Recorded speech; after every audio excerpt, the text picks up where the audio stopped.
मर्दों को जन्नत में हूरें मिलेंगी, तो औरतों को क्या मिलेगा? इसके अलावा जन्नत में कुंवारी फौत हो जाने वाली लड़की किसकी बीवी बनेगी? ये एक ऐसा सवाल है जो आजकल बहुत ज्यादा देखने को मिलता है, ख्वातीन ही नहीं, अक्सर हमारे भाई भी ये सवाल करते नजर आते हैं। इन्हीं सवालों का जवाब आज हम आपको बताने जा रहे हैं। नेक औरत अगर शादीशुदा है तो जन्नत में अपने जन्नती शौहर के साथ रहेगी और शौहर को मिलने वाली हूरों की सरदार होगी, और अल्लाह तबारक व ताला इस औरत को इन सब से हसीन व जमील बनाएगा, और वो मियां बीवी आपस में टूटकर मोहब्बत करने वाले होंगे। और अगर दुनिया में औरत के मुतअद्दिद शौहर हों, यानी औरत ने अपने शौहर के इंतकाल या उसके तलाक देने के बाद दूसरी शादी कर ली हो, यानी इस औरत ने दो या इस से ज्यादा शादियां की हो, तो वो जन्नत में अपने किसी शौहर के साथ रहेगी।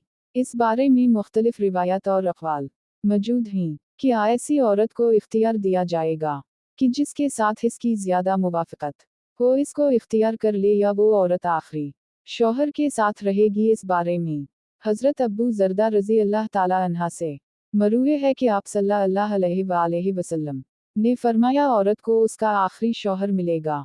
उसी तरह एक और मकाम पर बयान हवा के औरत इस शौहर के साथ रहेगी जिस ने दुनिया में उसके साथ अच्छे इखलाक का बर्ताव किया होगा, और वो शौहर जिसने औरत पर जुल्म किया होगा, इसको तंग किया होगा, वो इस औरत से महरूम रहेगा।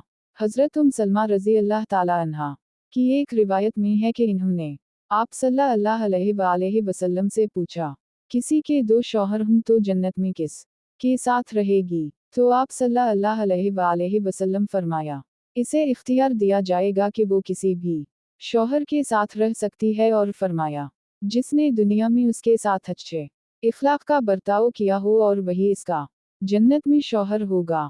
ए सलमा रज़ी अल्लाह ताला अन्हा अच्छे इखलाक वाली दुनिया और आखिरत की भलाई लेगी। और अगर औरत कुंवारी हो, यानी इसका उसकी शादी से पहले ही इंतकाल हो गया हो या शादी शुदा हो तो हो, लेकिन इसका शौहर जन्नती ना हो, तो जन्नत में जिस मर्द को भी वो पसंद करेगी उसके साथ उसका निकाह हो जाएगा। और अगर मौजूदा लोगों में किसी को भी पसंद ना करे तो अल्लाह तबारक व ताला इस के लिए एक मर्द जन्नती पैदा फरमाएंगे।